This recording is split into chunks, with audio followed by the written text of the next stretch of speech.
खबरें जो हमें सीधा जोड़ती हैं आपसे, जिनका आपकी जिंदगी पर होता है सीधा असर। खबर का मतलब है एक भरोसा, और आपका भरोसा है हमारी जिम्मेदारी। ATL टीवी, भरोसा अलवर का। नमस्कार, ATL न्यूज में आपका स्वागत है। मैं हूं रविंद्र तिवारी। पेश है आज की हेडलाइंस।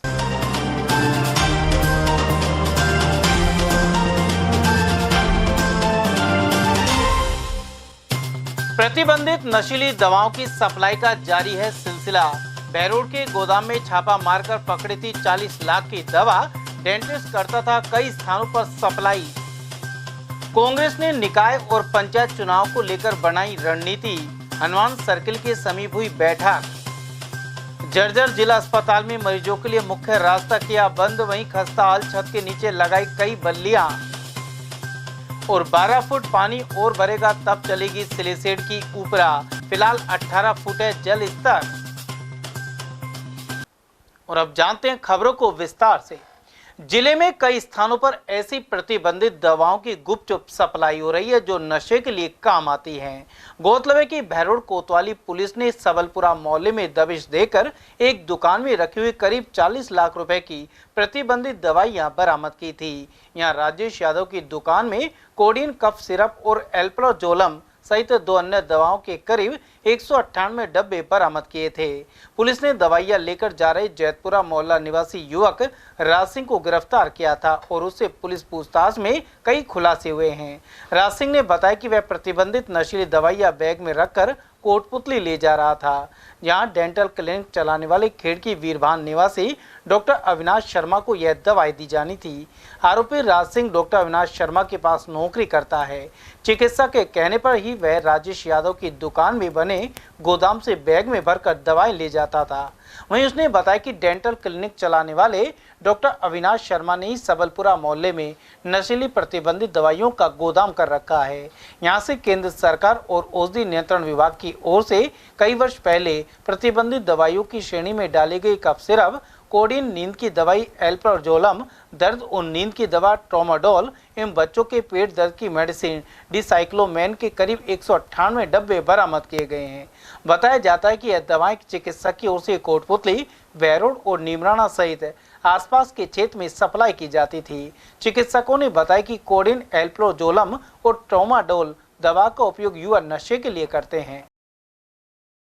हम लोग काफ़ी लंबे समय से इस चीज़ के लिए प्रयास कर रहे थे कि जो भी लोग नशे जैसी एक विकृति है इसको समाज में फैला रहे हैं, उनके खिलाफ हम सख्त से सख्त कार्रवाई कर पाए, जिसके लिए जो इंटेलिजेंस डेवलपमेंट है उसका काम जो है वो कंटिन्यूसली चल रहा था, जिसमें हमें रिसेंटली अभी सफलता प्राप्त हुई कि एक इन्फॉर्मेशन के बेसिस पर पहले एक छोटा कैच पकड़ा गया और उस छोटे कैच के थ्रू जब इन्फॉर्मेशन डेवलप करके बड़े कैच पे गए तो करीब 40 लाख की ड्रग्स, जिसके अंदर जो ये कॉर्डेक्स होती हैं, ये कफ सिरप टाइप की मेडिसिन होती हैं जो एक्चुअली किसी को भी बेचा जाना अलाउड नहीं होता है और इनको एक नशे की गोलियों के रूप में भी आज के समय में समाज में यूज़ किया जाता है। तो एक गोदाम में ये स्टॉक मिली।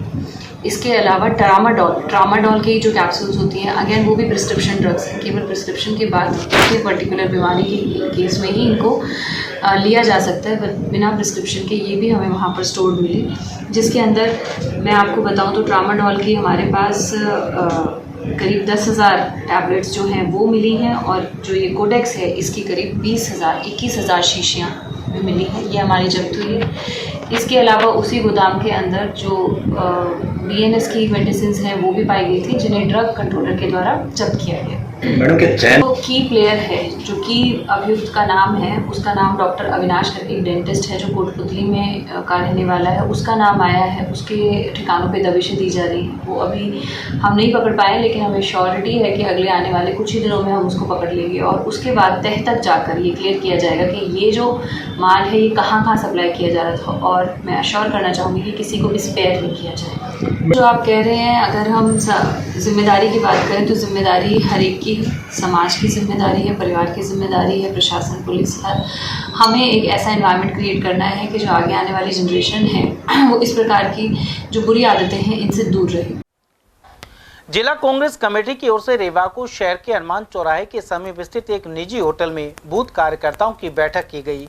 इस दौरान कांग्रेस जिला अध्यक्ष योगेश मिश्रा की अध्यक्षता में आगामी चुनाव को लेकर रणनीति तय की गई। जिला अध्यक्ष योगेश मिश्रा ने बताया कि आगामी दिनों में नगर निगम, नगर पालिका और नगर परिषद सहित जिला प्रमुख के चुनाव होने हैं। ऐसे में इन सभी चुनाव में कांग्रेस प्रत्याशियों को जीत दिलवाने की रणनीति बनाई जा रही है। प्रदेश कांग्रेस कमेटी के निर्देशानुसार अलवर जिला संगठन की हमने जिला कांग्रेस कमेटी की एक आवश्यक बैठक बुलाई है। उसमें संगठन की मजबूती को लेकर के हम चर्चा करेंगे। आने वाले नगर निगम, नगर पार्षद, नगर परिषद और नगर पालिका के चुनाव होंगे, पंचायतों के चुनाव होंगे, जिला परिषद के चुनाव होंगे, उन सब में किस तरीके से पार्टी संगठन में और जान की जाए, किस तरीके से ज़्यादा से ज़्यादा सीटें हमारे यहाँ, हमारे नगर पालिका, नगर परिषद, नगर निगम चेयरमैन बने, महापौर बने और जिला परिषद में हमारा प्रमुख बने और पंचायत समिति में हमारे प्रधान बने। इस तरीके से संगठन में और क्या क्या नवाचार हमें करना चाहिए, उस सब बैठकर संगठन की मदद के लिए चर्चा करेंगे। उधर इस दौरान प्रदेश पदाधिकारी मक्खन गुर्जर, विधायक मांगीलाल मीणा और दीपचंद खैरिया, पूर्व विधायक जोरीलाल मीणा और राजेंद्र सिंह गंडूरा एवं महिला कांग्रेस जिला अध्यक्ष कमलेश सैनी सहित अनेक पदाधिकारी उपस्थित रहे। संगठन की एक नियमित बैठक है, इसके अंदर राजस्थान के अंदर हमारे प्रदेश अध्यक्ष गोविंद सिंह जी डोटासरा जी के निर्देशानुसार राजस्थान के अंदर हर जिले के अंदर बैठक रखी गई है, जिसके अंदर हमारे संगठन की समीक्षा भी है। साथ ही लोकसभा के जो चुनाव परिणाम आए है ना, जहां हम जीते हैं वहां के लिए भी, जहां हम चुनाव हारे हैं वहां के लिए भी एक समीक्षात्मक बैठक है और कार्यकर्ताओं की क्या भूमिका रही है, कहाँ हमारी कुछ कमियां रही है, हमारा कुछ अच्छा रहा है, तो सभी के लिए समीक्षात्मक बैठक है। कार्यकर्ताओं ने अपने विचार भी व्यक्त करे, उनको पर निश्चय ही जल्दी हम एक्शन लेते आगे हमारा संगठन का रोडमैप बनाएंगे। और वहीं प्रदेश में राजनीतिक नियुक्तियों का दौर जल्द ही शुरू हो सकता है एवं अलवर में भी नगर विकास न्यास का नया अध्यक्ष बन सकता है। यह जानकारी देते हुए भाजपा के जिला उपाध्यक्ष देशराज वर्मा ने बताया कि राज्य सरकार राजनीतिक नियुक्ति शीघ्र ही करेगी। इसके अलावा शहर के विकास में कोई कमी नहीं छोड़ी जाएगी। उन्होंने यह भी बताया कि नगर निगम के महापौर और आयुक्त मध्य प्रदेश के वहां के नगर निगम की कार्य प्रणाली को देखने गए हैं। इसके आधार पर अलवर में सफाई आदि व्यवस्था को दुरुस्त किया जाएगा। ये शीर्ष नेतृत्व का मामला है और ये हमारा शीर्ष नेतृत्व तय करता है। हाँ, जरूर है कि नियुक्तियों के इंतजार है, लेकिन अच्छे लोगों को अच्छी नियुक्ति दे और भारतीय जनता पार्टी कार्यकर्ताओं को सम्मान बढ़े, ऐसी हमारी धारणा है।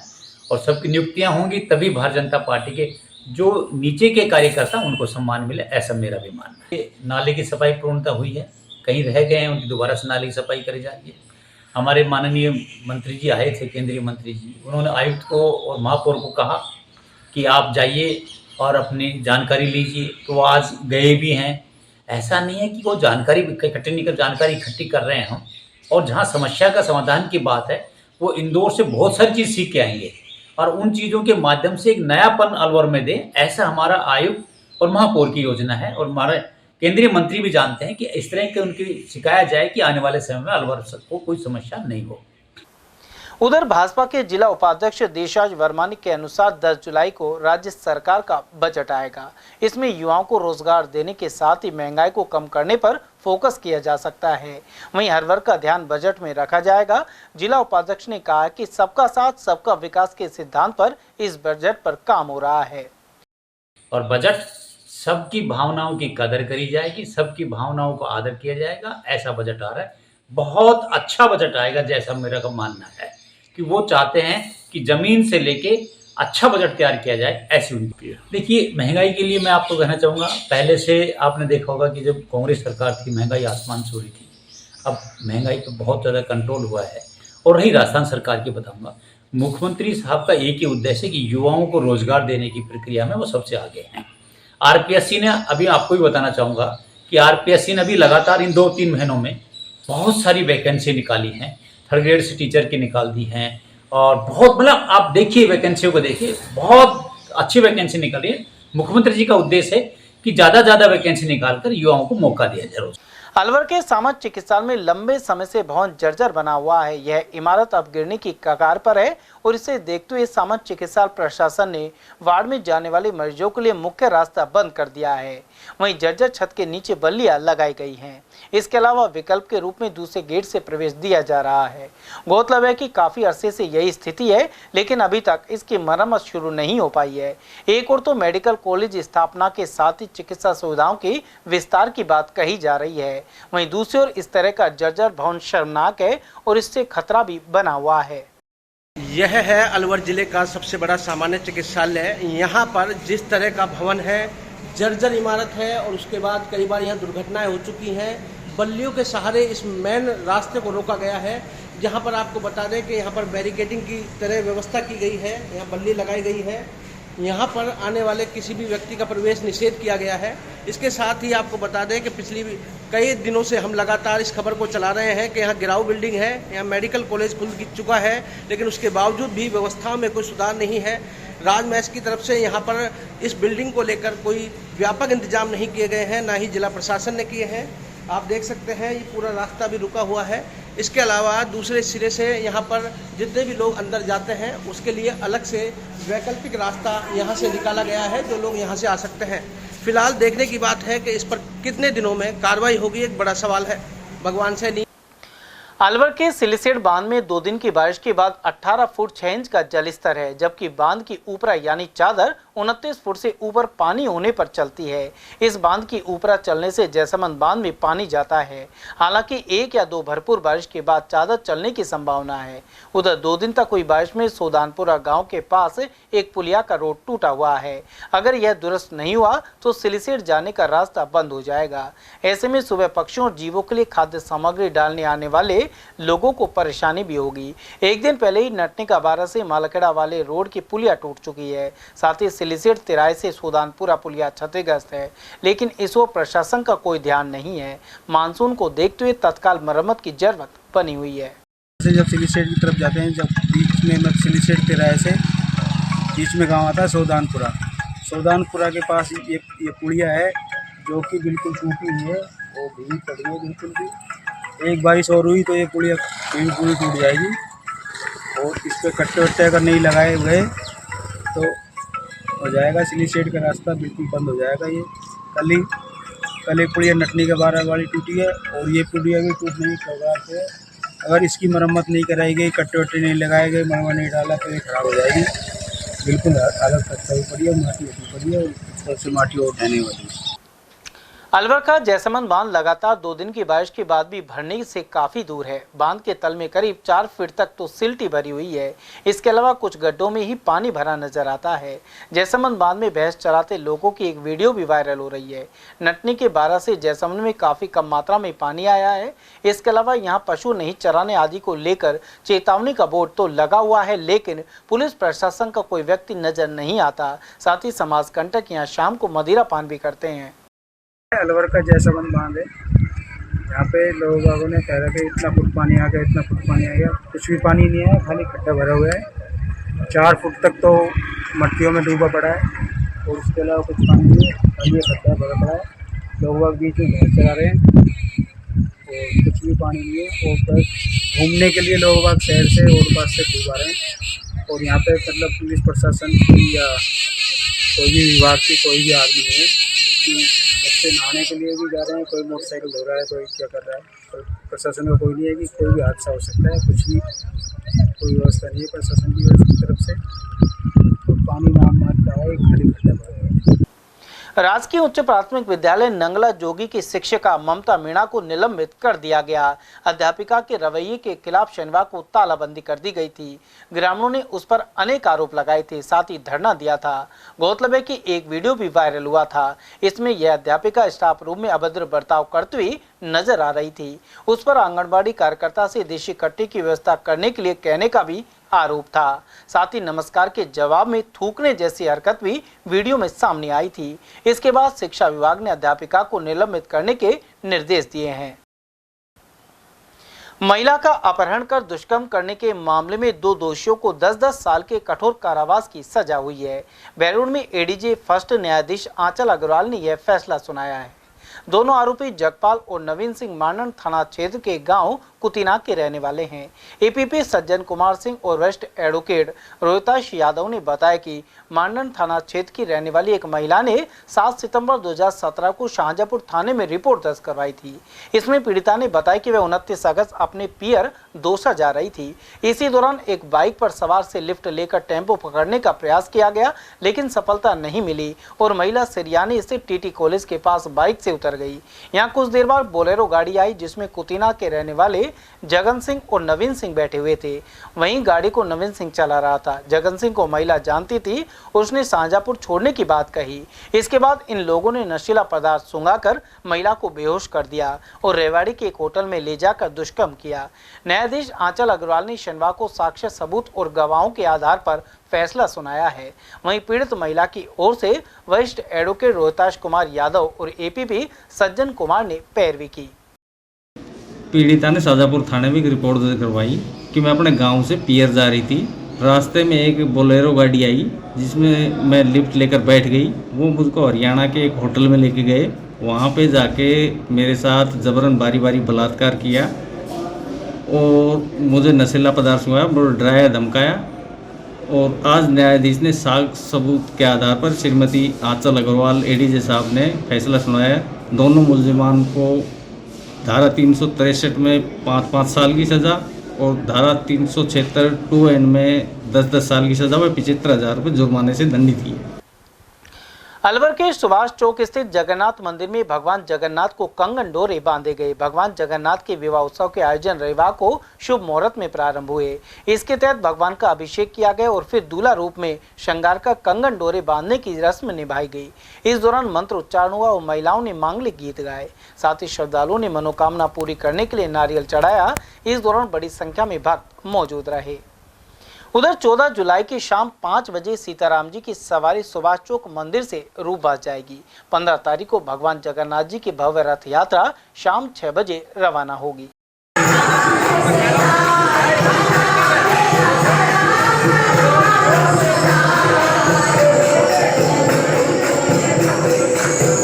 करीब 8:30 बजे भगवान श्री जगन्नाथ जी का ध्वज पूजन के लिए 11 पंडितों द्वारा मंत्रों का जाप हुआ। उसके बाद भगवान श्री जगन्नाथ जी को घी, शहद, बूरा, केसर, गंगाजल आदि से भगवान को स्नान कराया गया। उसके बाद उस चन्नामत को सब भक्तों में बांटा गया। उसके बाद भगवान श्री जगन्नाथ जी को जो दुबई से पोशाक बन के आई है वो पहनाई गई। उनके बाद पंडितों द्वारा मंत्रों का जाप करके भगवान श्री जगन्नाथ जी के कंगन डोरे बांधे गए, जो कि कंगन डोरे बांधने के बाद पूरे अलवर के अलावा राजस्थान व भारतवर्ष से जिन बच्चों की शादियां नहीं होती या जिनकी जो भी मनोकामना होती है वो जगन्नाथ जी के मंदिर में आके सुबह से ही, जब से भगवान श्री जगन्नाथ जी के कंगन डोरे बांधे हैं, लोगों का तांता लगा हुआ है और वह सब अपनी मन्नत के लिए नारियल बांध के जा रहे हैं। राजस्थान स्टेट जुडिशियल एकेडमी की ओर से शहर के प्रताप ऑडिटोरियम में नए कानून को लेकर समीक्षा के लिए सेमिनार की गई। इसकी अध्यक्षता राजस्थान हाईकोर्ट के न्यायाधिपति इंद्रजीत सिंह ने की। इस दौरान नए कानूनों पर चर्चा के साथ ही मंथन हुआ कि आने वाली चुनौतियों का किस तरह सामना किया जाए। वहीं कानून की बारीकियों को लेकर भी सवाल जवाब किए गए। इस दौरान जिले भर के न्यायाधीश प्रताप ऑडिटोरियम में मौजूद रहे। समाचार में वक्त हो चला एक छोटे से अल्प विराम का। आप बने रहिए एटीएल टीवी के साथ। हीरे, सोने, चांदी के जेवरातों के विक्रेता दुर्गा प्रसाद सुनील दत्त ज्वेलर्स, बजाजा बाजार, Alwar.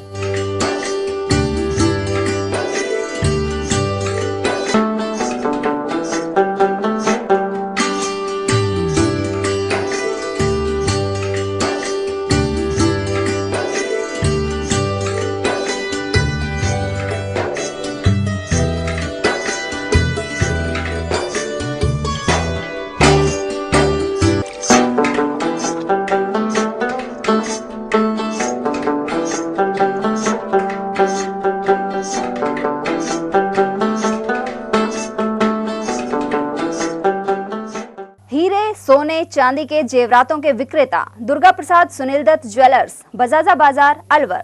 Phone number 0144233863 and 2338663।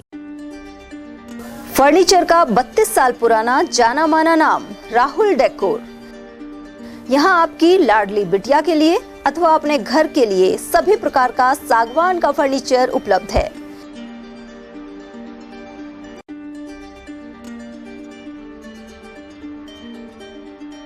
Double bed, dressing table, sofa set सागवान एवं कपड़े वाले तथा सेंटर टेबल, भट्टी कलर, स्टील अलमारी, ब्रांडेड एवं सॉफ्टी फोम के गद्दे आपकी नाप तोल से बनाए जाते हैं।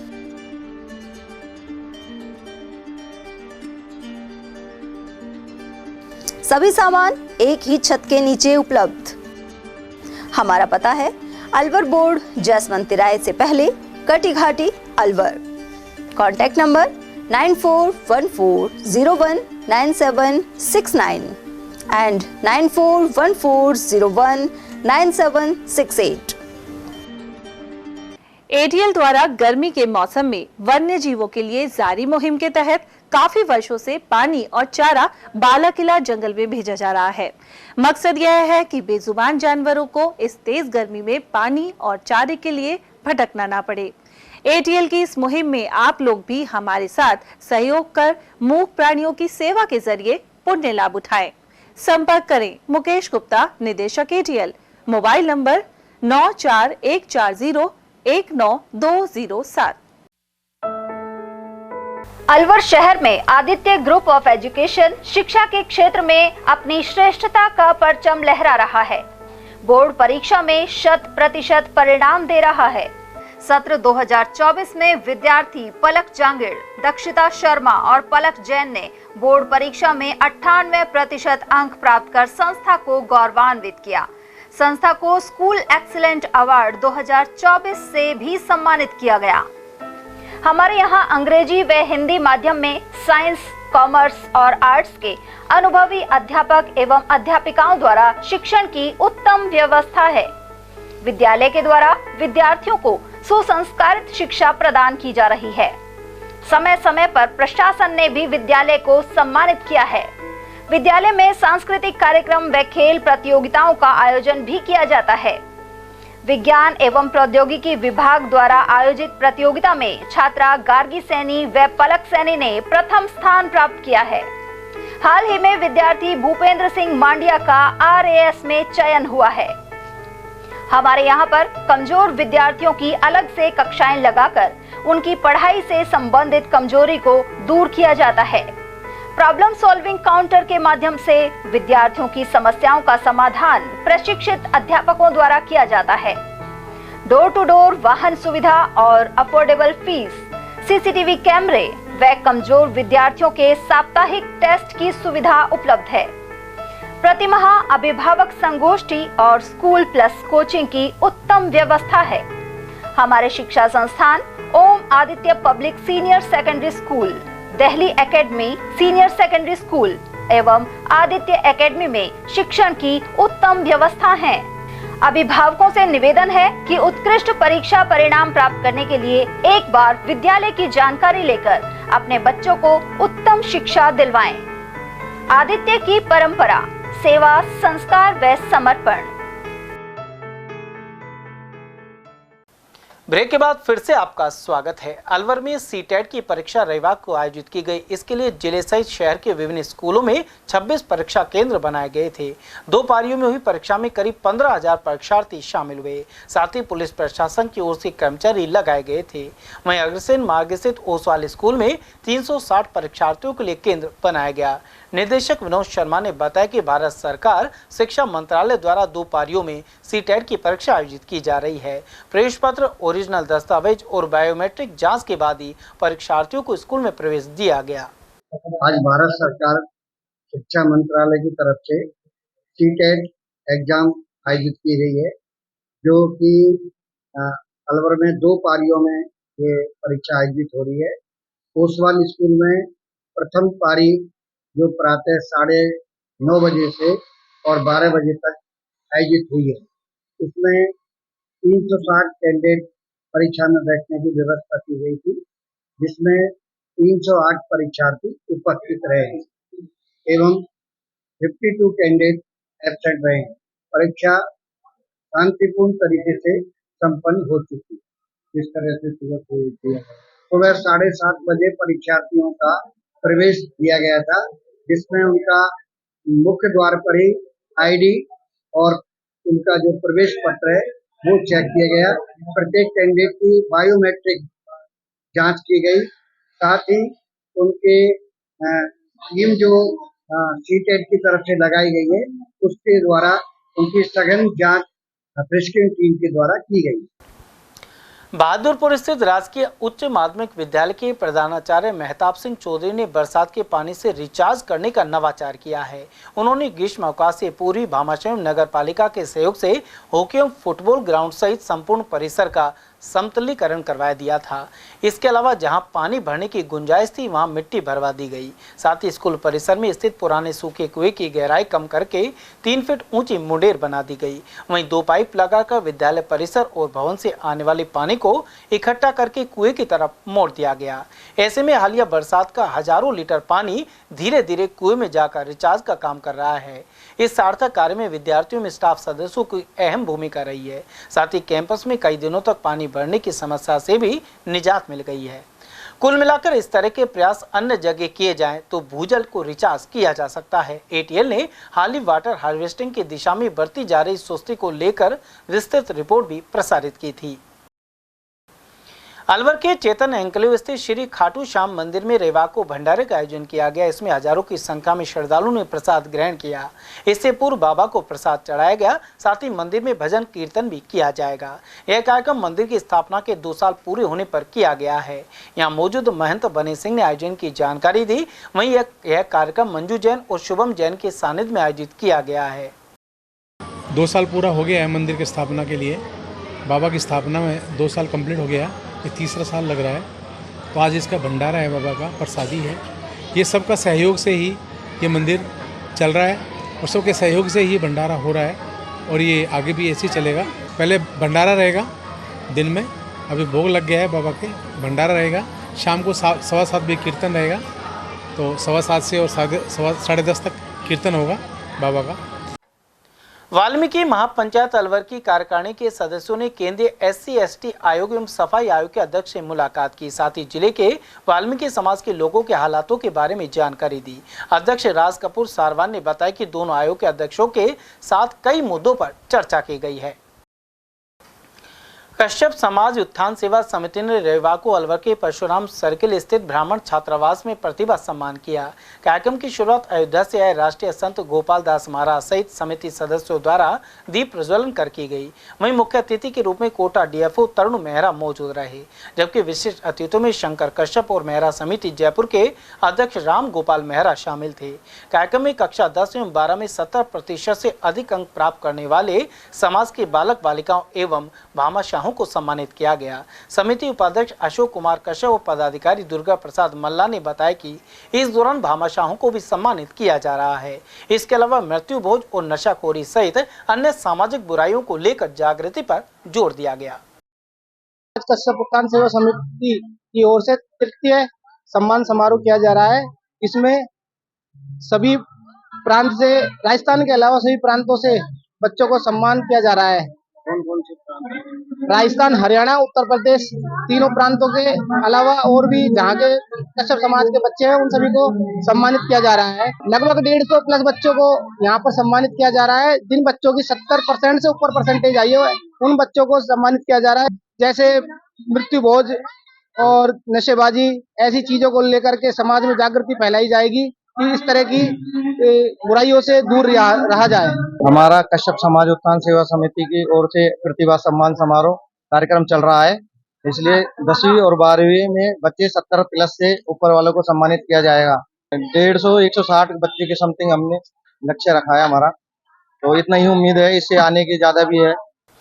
अलवर में परशुराम सर्किल के समीप स्थित श्री कृष्णा यादव छात्रावास में रविवार को बैठक हुई। इसमें यादव समाज छात्रावास समिति के पदाधिकारी मौजूद रहे। इस दौरान पिछले वर्ष के आय व्यय का ब्यौरा प्रस्तुत किया गया। वहीं वार्डन वीरेंद्र यादव ने बताया कि छात्रावास में पिछले 3 वर्षों से पानी की बोरिंग सूख चुकी है। ऐसे में प्राइवेट टैंकरों से पानी मंगवाकर काम चलाना पड़ रहा है। साथ ही छात्रावास में रहने वाले छात्रों के किराए के अलावा आय के कोई साधन नहीं है। ऐसे में यहाँ नई बोरिंग और आय बढ़ाने के लिए दुकानों के निर्माण में तेजी लाने का निर्णय लिया गया है। साथ ही कमरों एवं दरवाजों की मरम्मत की जरूरत भी बताई गई। आज यहाँ यादव छात्रावास में यादव हॉस्टल के जो पिछले 3 साल से एक तो जो हिसाब था उसका लेखा जोखा देने के लिए समाज के सामने प्रस्तुत करूंगा मैं कि भाई क्या समाज में क्या हॉस्टल में छात्रावास में खर्चा हुआ है।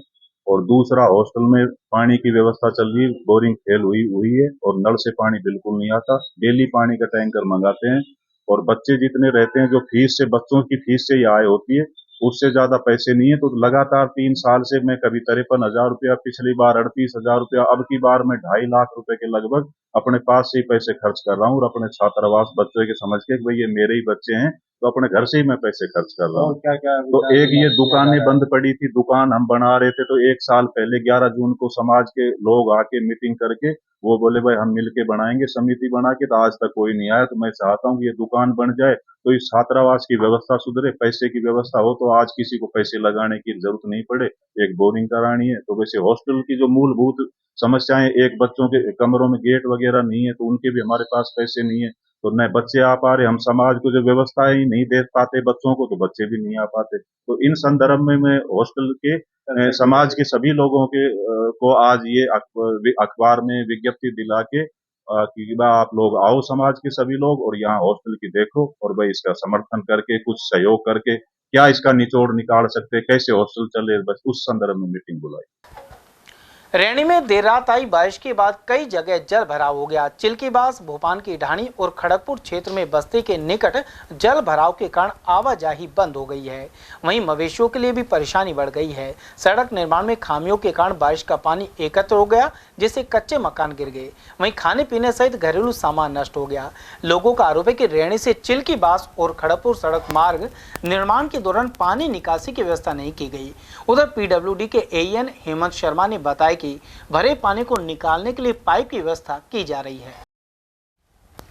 राजस्थान स्टेट हाईवे संख्या 44 पर रूपारेल पुलिया के क्षतिग्रस्त होने के कारण इस मार्ग से भारी वाहनों का यातायात बंद है।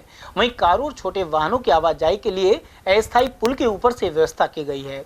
उल्लेखनीय कि 2 दिन पहले रूपारेल नदी में तेज बहाव के चलते पुलिया बह गई थी। ऐसे में 2 दिन तक स्टेट हाईवे 44 का संपर्क अलवर जयपुर 248 से राष्ट्रीय राजमार्ग एवं अलवर करौली मेगा हाईवे से कट गया था। सरिस्का स्थित पांडुपोल हनुमान जी महाराज के दर्शन के लिए श्रद्धालुओं का तांता लग रहा। शनिवार शाम को महाआरती की गई। वहीं लगातार हो रही बारिश के कारण सरिस्का क्षेत्र हरा भरा दिखने लगा है। सुहावना मौसम होने में शनिवार को अवकाश के चलते दिल्ली, गुड़गांव, हरियाणा एवं पंजाब से बड़ी संख्या में श्रद्धालु पांडुपोल हनुमान जी महाराज के दर्शन के लिए पहुंचे। वहीं पंडित बाबूलाल शर्मा ने बताया कि वर्तमान में केंद्रीय प्रदेश के वन मंत्री का संबंध अलवर से ही है। ऐसे में पांडुपोल सहित सरिस्का में और अधिक विकास की उम्मीद है कि दोनों ही मंत्री हमारे मंदिर के प्रति अच्छा भाव रखते हैं और हनुमान जी के आशीर्वाद से अच्छा कार्य करेंगे। जो भी हमारी समस्याएं होंगी मंदिर संबंधी उसको भी अति शीघ्र सुलझाएंगे। नटनिका बारा देवनारायण मंदिर में डाक कावड़ लाने के लिए रविवार को धर्मपुरा में ग्रामीणों ने बैठक की। साथ ही बम बम भोले के जयकारे लगाए। श्रावण मास में भोले के भक्तों में कावड़ लाने के लिए उत्साह बना हुआ है। इस बार 12वीं डाक कावड़ लाई जाएगी। श्रद्धालु देवीलाल गुर्जर और किशन पटेल के अनुसार करीब 35 लोगों का जत्था डीजे के साथ हरिद्वार के लिए रवाना होगा। 27 जुलाई को धर्मपुरा गांव के श्रद्धालु देवनारायण बाबा का आशीर्वाद लेकर नटनिका बारा से रवाना होंगे। वहीं 2 अगस्त को कावड़ लाकर देवनारायण मंदिर पर गंगा जल चढ़ाया जाएगा। इसी दिन ही भंडारा भी होगा। वीर बजरंगी हर हर वीर बजरंगी हर हर इक्को गुल्लो पान को जय शंकर भगवान को, इक्को गुल्लो पान को जय शंकर भगवान को। हमारी 12वीं डाक कावड़ हरिद्वार से 31 घंटे का जल भर करके भगवान श्री देवनारायण के मंदिर पर चढ़ेगा और सभी बोलों में बहुत उत्साह है। और हर वर्ष की भांति इस वर्ष भी दानवीरों की सूची में कम से कम 1 लाख रुपए से अधिक दान आ चुका है, जिसमें सभी गांव वालों की सहमति से बहुत अच्छा दान मिला। और सभी डाक कावड़िए बहुत प्रसन्न है कि हमारी जो 11 डाक कावड़ आई है बहुत अच्छी तरीके से आई है। भगवान शिव से हम प्रार्थना करेंगे कि हर वर्ष की बात इस वर्ष भी हमारी डाक कावड़ बहुत अच्छी तरीके से आए और सुरक्षित आकर के हमारे देवनारायण भगवान पर शिव मंदिर पर जल चढ़कर प्रदेश की, देश की और हमारे क्षेत्र की खुशहाली की कामना करें। सभी गांव वालों की एक साथ मीटिंग हुई है, इसमें कावड़ के ऊपर चर्चा हुई है। ये धर्मपुरा गांव में पूरा गांव बस्ती का सहयोग है और 12वीं डाक कावड़ है जो हरिद्वार से नटनी कबारा देव मंदिर पर चढ़ाई जाएगी और लगभग इसमें दानवीरों की सूची अधिक है। 51,000 राकेश देवतवाल, ऐसे जैसे प्रधान जी हैं हमारे प्रेम पटेल, उन्होंने सिलेंडर फ्री दिए हैं भंडारे में भी, यहाँ पे भी। और गांव का बहुत जोश है इसमें। कावड़ को 12वीं कावड़ है अब की बार और यहाँ पे कावड़ चढ़ाने के बाद में भंडारा किया जाएगा। जो भी खीर इमरती जैसे भी गांव की रुचि रहेगी उसी अनुसार से।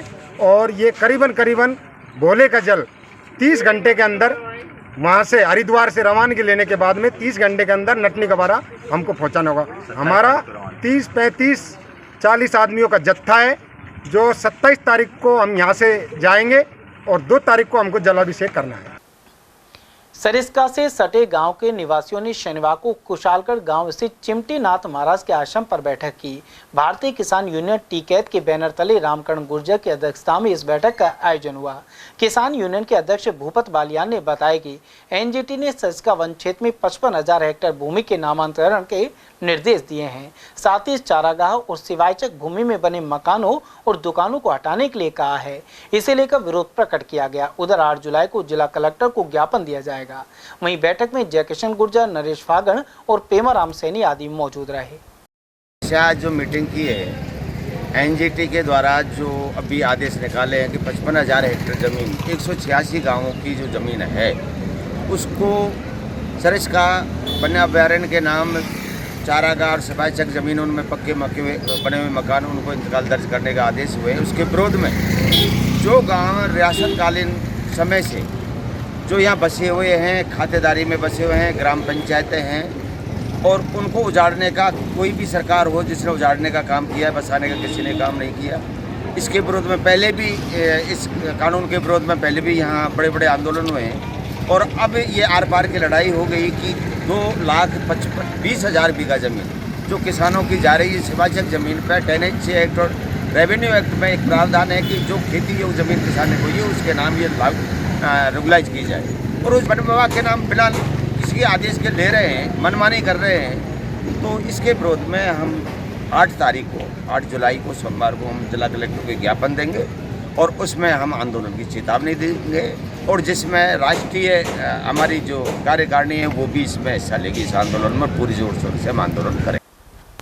धौलीधूप गांव में ग्राम अधिकार समिति सदस्यों और ग्रामीणों ने लगभग 250 पौधे लगाए हैं। सवेरा महिला मंच की चेयरपर्सन शीतल वर्मा ने बताया कि इन बैठकों में सरकारी योजनाओं के बारे में भी जानकारी मिली है। साथ ही पौधरोपण कर इन्हें बच्चों की तरह पालने की जिम्मेदारी ली गई। इस अवसर पर स्कूल प्रिंसिपल, शिक्षक, पंचायत प्रतिनिधि और सचिव भी उपस्थित रहे। और आज हमारे गांव में ग्राम पंचायत जटियाना से सेक्रेटरी साहब ने 250 पौधे भिजवाए हैं, जिसमें हमने ग्रामवासियों ने मिलकर, जैसे सरपंच साहब, स्कूल के टीचर, स्कूल के बच्चे और नरेगा के लेबर, हम सब ग्रुप वाली महिलाओं ने मिलकर हमारे गांव में पौधे लगाए गए हैं। और हमने सबने मिलकर ये शपथ ली है हम हमारी धरती को हरे भरे बनाएंगे और हमने ऑक्सीजन लेने के लिए बहुत ज़रूरत है। तो इसलिए हम इत्तेदा संस्था को बहुत बहुत धन्यवाद देना चाहूँगी। ऐसी जानकारी हमारी महिला तक पहुँचाइए। अकबरपुर कस्बे में इन दिनों बरसात का मौसम प्रारंभ होते ही छातों और पॉलीथीन की बिक्री बढ़ गई है। ग्रामीण परिवेश में अभी भी बहुत से लोगों के कच्चे मकान हैं। इन मकानों सहित पशुओं के बाड़ों के लिए तिरपाल भी खरीदे जा रहे हैं। ग्राहकों का कहना है कि लगातार बरसात हो रही है और कच्चे घरों में पानी टपकता है। इस वजह से वे बड़े आकार की पॉलीथीन एवं तिरपाल खरीद रहे हैं। हाँ जी, क्या खरीदने आए? पन्नी खरीदने आई। पॉलीथीन खरीदने? हाँ जी। क्या काम छप्पर डालने कच्चे घर है। जब तो बरसात कैसी आ रही है? बरसात खूब हो रही है। अच्छी आ रही है बरसात। रात को भी आई थी? हाँ जी। नदी वगैरह आती है? नदी तो कम ही आई थी, बाकी से कम आधा जाती। भारतीय रिजर्व बैंक और कृषिल्क फाउंडेशन द्वारा ग्राम हल्दीना में वित्तीय साक्षरता जागरूकता कार्यक्रम आयोजित हुआ। इस दौरान पंजाब नेशनल बैंक के LDM बाबूलाल ने विभिन्न योजनाओं की जानकारी दी। साथ ही एरिया मैनेजर गिल्लू राम चौधरी ने भी विचार रखे। बैंक ग्राहकों की समस्याओं का निपटारा भी किया गया। इस मौके पर लक्ष्मणगढ़ सेंटर मैनेजर नवीन कुमार शर्मा, मालखेड़ा केंद्र प्रबंधक गुलाब सिंह चौधरी, फील्ड कोऑर्डिनेटर कीर्ति यादव और कोमल सैनी सहित अन्य लोगों ने भाग लिया। मालाखेड़ा में श्री जगदीश जी महाराज का मेला 11 जुलाई को आषाढ़ शुक्ल पक्ष पंचमी पर भरेगा, लेकिन प्रशासनिक स्तर पर रथ यात्रा के मार्ग में साफ सफाई सहित अतिक्रमण को हटाने का कार्य नहीं किया गया है। मेला कमेटी के सदस्य लक्ष्मीचंद दीक्षित और शिव कुमार शर्मा का कहना है कि इसे लेकर प्रशासनिक अधिकारियों को अवगत कराया जा चुका है। फिलहाल मार्ग पर जगह जगह बारिश का पानी एकत्र है, जिसकी साफ सफाई रास्ते से भी पूरा किया जाए। तो नगर पालिका से चेयरमैन साहब से निवेदन है कि साफ सफाई की जाए, मेला व्यवस्था की जाए। श्री श्री 1008 जगदीश जी जगन्नाथ जी महाराज का रथ मालाखेड़ा में 11 जुलाई को निकलेगा, जिसकी तैयारी मेला कमेटी और मंदिर कमेटी की ओर से की जा रही है, लेकिन प्रशासनिक स्तर पर मौके पर किसी भी प्रकार की साफ सफाई की व्यवस्था अभी शुरू नहीं की गई है। वहीं कई जगह बारिश का पानी और अतिक्रमण रास्तों पर हो रहा है, जिसमें रथ यात्रा व दंडोती देने वालों को परेशानी का सामना करना पड़ेगा। मैं अवधेश सिंह, ATL न्यूज। मालाखेड़ा में नगर पालिका तो बन गई, लेकिन विकास के नाम पर मुख्य बस स्टैंड से हल्दीना चौराहे की सड़क पर नरक जैसे हालात हैं। यहाँ बारिश के पानी की निकासी की कोई व्यवस्था अब नहीं है। ऐसे में सड़क मार्ग से निकलने वाले लोगों को गंदगी में से होकर निकलना पड़ रहा है। रविवार को एक स्कूटर चालक यहाँ गड्ढे में फंस गया। इस मार्ग पर कई अस्पताल भी हैं, इनमें आने वाले मरीज उनके परिजनों को भी कठिनाई होती है। क्षेत्र के निवासी गुलाब सिंह, अशोक शर्मा, मदन लाल, गोविंद जोशी, रामेश्वर दयाल और नरेश सैनी ने इस बारे में जानकारी दी, साथ ही नाला निर्माण पर जोर दिया। उधर अध्यक्ष हिम्मत सिंह के अनुसार बजट आवंटन होने के साथ ही संबंधित कार्य कराए जाएंगे। बस स्टैंड से लेके हल्दीना चौराहे तक वहाँ जी पानी भरा रहता है और नए नाले को सुविधा है, लोग बाग जाते हैं और नाले भर जाते हैं। और वहाँ हॉस्पिटल भी है, बच्चे का भी है, वैसे हॉस्पिटल है और आने जाने वाले लोगों को बहुत परेशानी हो रही है। कई बार तो हमने आगे भी कहीं कोई सुनता ही नहीं है, वहाँ लोगों को बहुत परेशानी हो रही है। करना चाहिए और उनको जल्दी ध्यान देना चाहिए। इन सब परेशान है हल्दीना रोड पूरे, ये निकासी कोई व्यवस्था नहीं है। वहाँ जी न कोई नाला वाला कच्चू नहीं है, तो मकानों में पानी घुस रहा है और जो बच्चे इनके डॉक्टर है उनको दिखाने जाते हैं तो वहाँ पड़ जाते हैं नाले के। समाचार में वक्त तो चला एक छोटे से अल्प विराम का, बने रहिए ATL TV के साथ। हीरे, सोने, चांदी के जेवरातों के विक्रेता दुर्गा प्रसाद सुनील दत्त ज्वेलर्स, बजाजा बाजार, Alwar.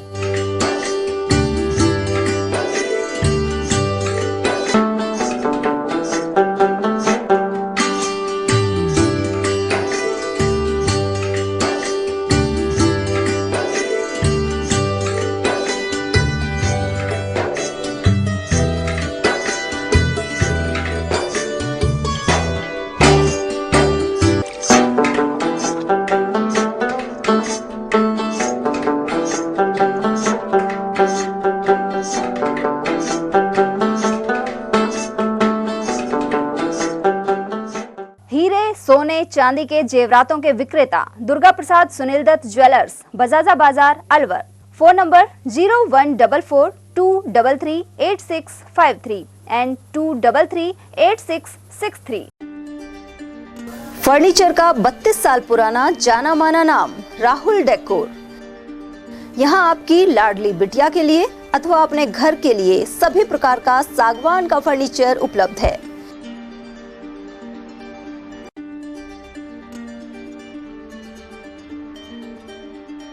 Double bed, dressing table, sofa set सागवान एवं कपड़े वाले तथा सेंटर टेबल, भट्टी कलर, स्टील अलमारी, ब्रांडेड एवं सॉफ्टी फोम के गद्दे आपकी नाप तोल से बनाए जाते हैं।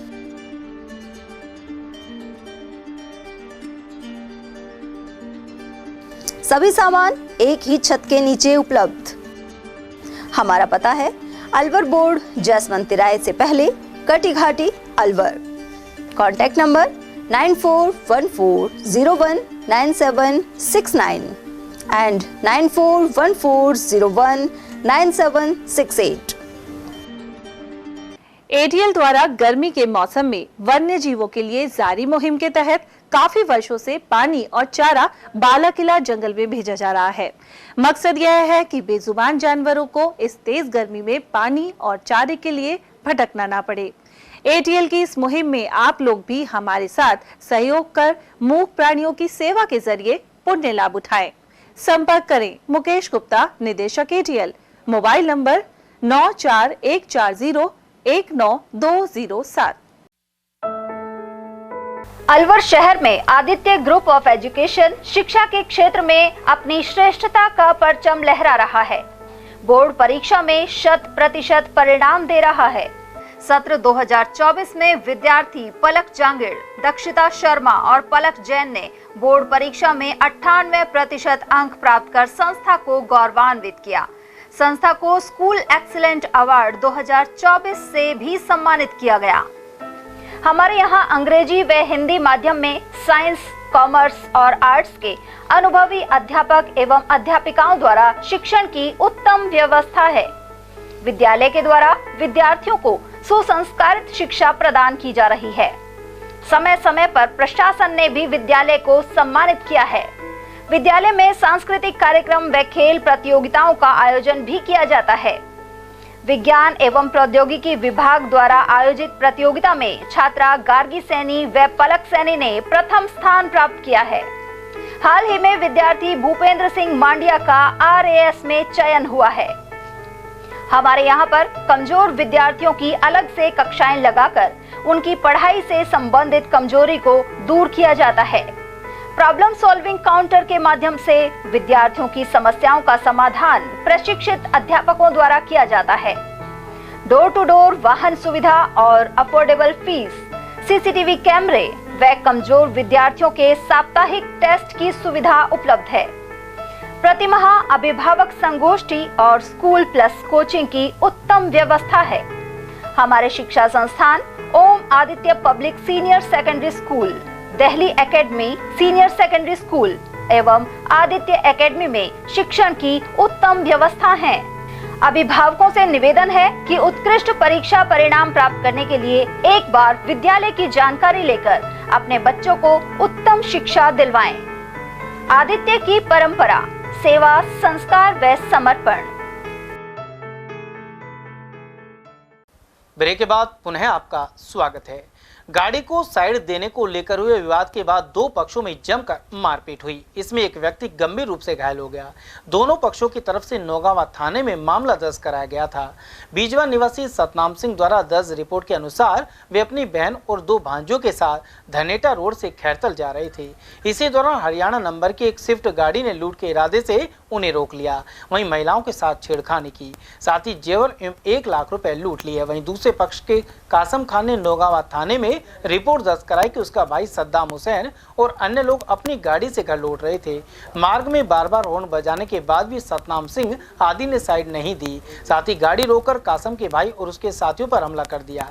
सद्दाम हुसैन को अलवर के निजी अस्पताल में भर्ती कराया गया है। उधर नौगावा थाना पुलिस ने मुकदमा दर्ज करते हुए जाँच शुरू कर दी है।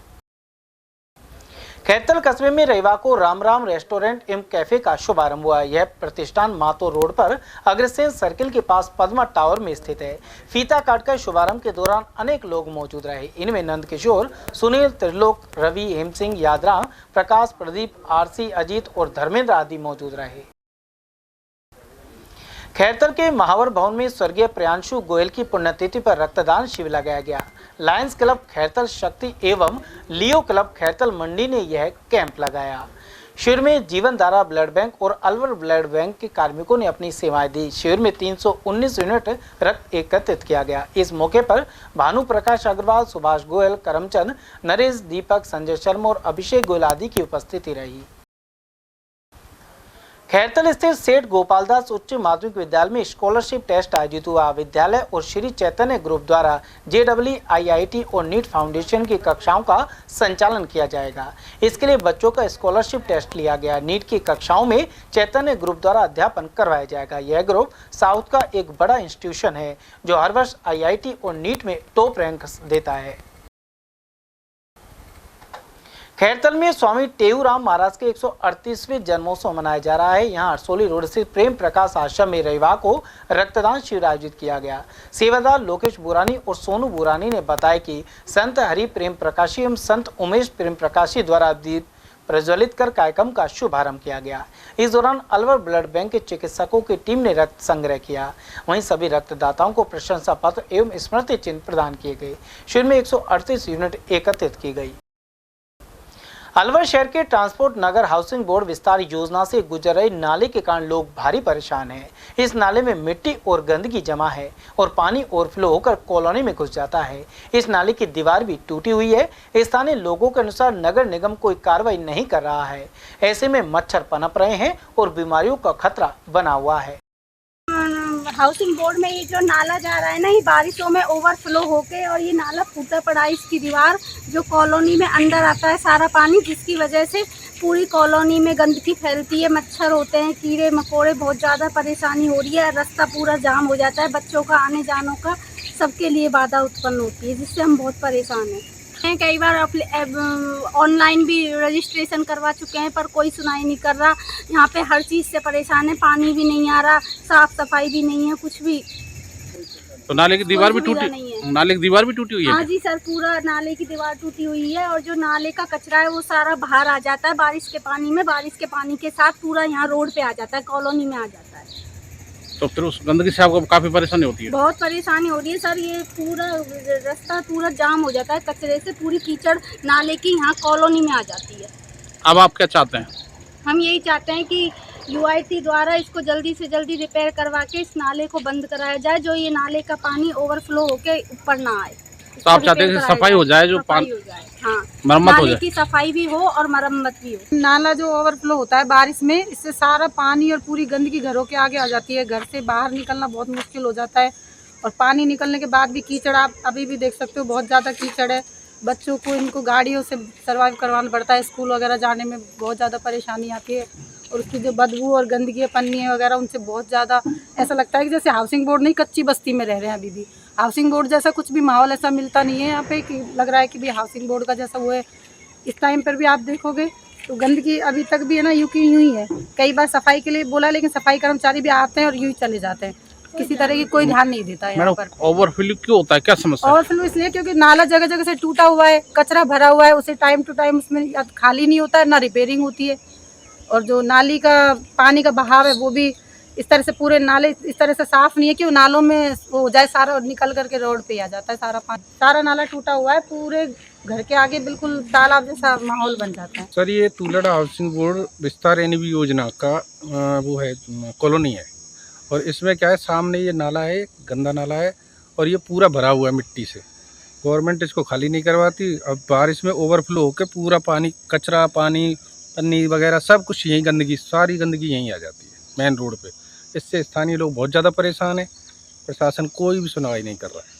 ये हाउसिंग बोर्ड की कॉलोनी है? जी, हाउसिंग बोर्ड की NB विस्तार योजना में कॉलोनी है। कौन सा वटा है ये? 1/363, 64, 62, 61 इसके सामने की स्थिति है। तो आपके सामने नाला जा रहा है? बिल्कुल सामने नाला है। तो नाले का पानी आपकी कॉलोनी में घुसता है बारिश के दौरान? हाँ, पूरी गंदगी फैला देता है। तो क्या कारण है इसका? इसमें कुछ भी नहीं है, ये नाले की सफाई नहीं हुई और एक नाले के दीवार जगह जगह से टूटी हुई है, उसकी मरम्मत नहीं हुई, जिसकी वजह से पूरा पानी कॉलोनी में अंदर आ जाता है। तो इससे सड़क पर जाता है, घरों में भी घुस जाता है? ये घरों में भी संभावना घरों तक भी हो जाती है, लेकिन रोड तो पूरी लबालब हो जाती है, जैसे नाव चलाने वाली स्थिति हो जाती है। तो स्थानीय लोग परेशान है इससे? बहुत ज़्यादा परेशान है।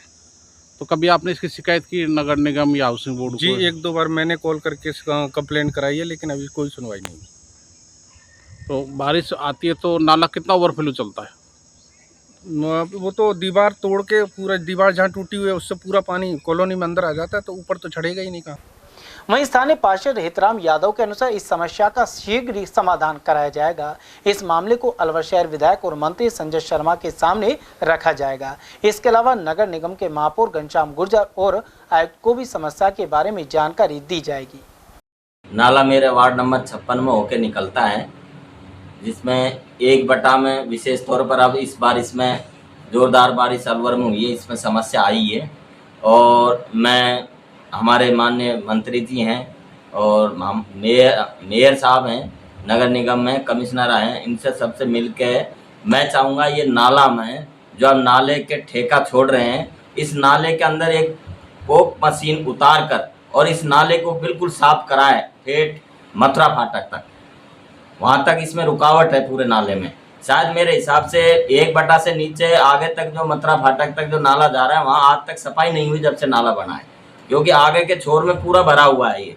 आगे के छोर में भरा होने के कारण पीछे पानी का बैकअप होता है और इससे 1/2 में पानी जाता है। तो मैं मेरी बात को रखूंगा और शीघ्र ही इसका समाधान करवाऊंगा। तो साफ अभी हमने तुरंत कार्रवाई करवाई है, जेसीबी बुला के नगर परिषद से उसको साफ करवाया है। पेड़ भी हटवाया है, जो अनावश्यक रूप से पेड़ खड़े हुए थे बड़े बड़े, उनको भी हटवाया है मैंने। और आगे इसको बिल्कुल साफ करवा के और जो दीवार टूट रही साइडों से उनका भी निर्माण करवाने की कोशिश करेंगे। अभी इसमें आपने जो करवाया जो थोड़ा हिस्सा हुआ है, बाकी काफी बड़ा हिस्सा बच रहा है इसमें। बाकी बड़ा हिस्सा आगे नहीं, ज्यादा नहीं बच रहा। कप्पू का कुआं है एक, वहां से आगे बाईपास तक बच रहा है। तो वहां जाने के लिए जेसीबी को कोई रास्ता नहीं है। दोनों साइडन में लोगों ने अपनी खेती बाड़ी कर रखी है, वहाँ कोई रास्ता ही नहीं है जाने के लिए। अलवर शहर के स्कीम 2 में गत देर रात एक पिकअप में कुछ गो तस्कर पहुंचे और गाय को ले जाने का प्रयास किया। हालांकि स्थानीय निवासियों की जागरूकता की वजह से वे सफल नहीं हुए।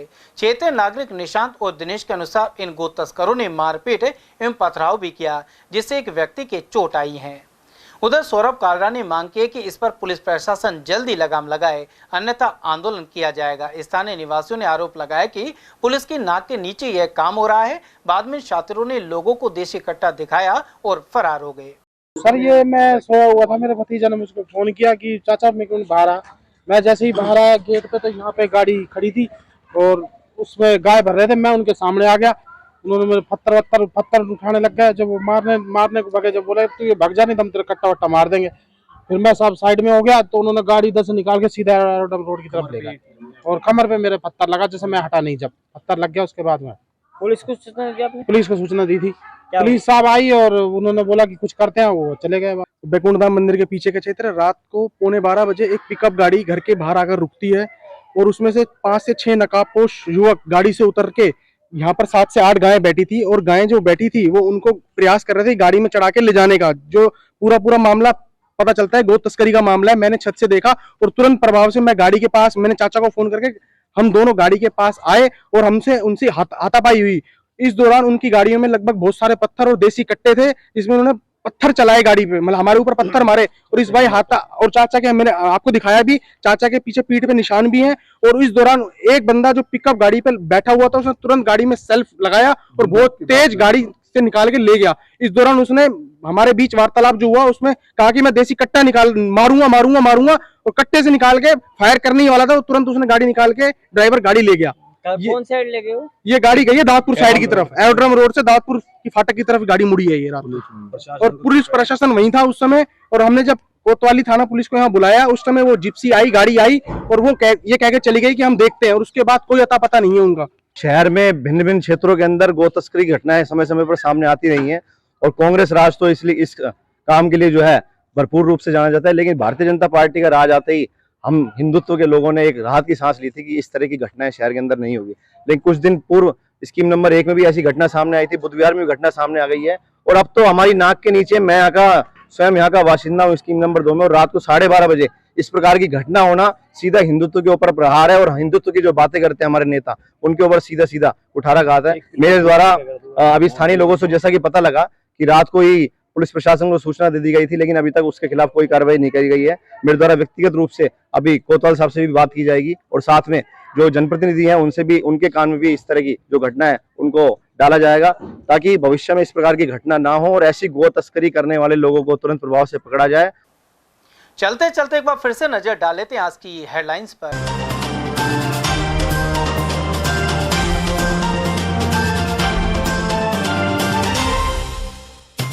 प्रतिबंधित नशीली दवाओं की सप्लाई का जारी है सिलसिला।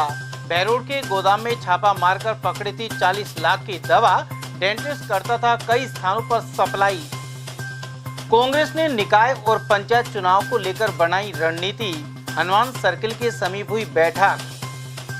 जर्जर जिला अस्पताल में मरीजों के लिए मुख्य रास्ता किया बंद, वहीं खस्ता हाल छत के नीचे लगाई कई बल्लियां। और 12 फुट पानी और भरेगा तब चलेगी सिलिसेड की ऊपरा। फिलहाल 18 फुट है जल स्तर। समाचारों में आज के लिए बस इतना ही। दीजिए पूरी टीम के साथ रविंद्र तिवारी को इजाजत। नमस्कार।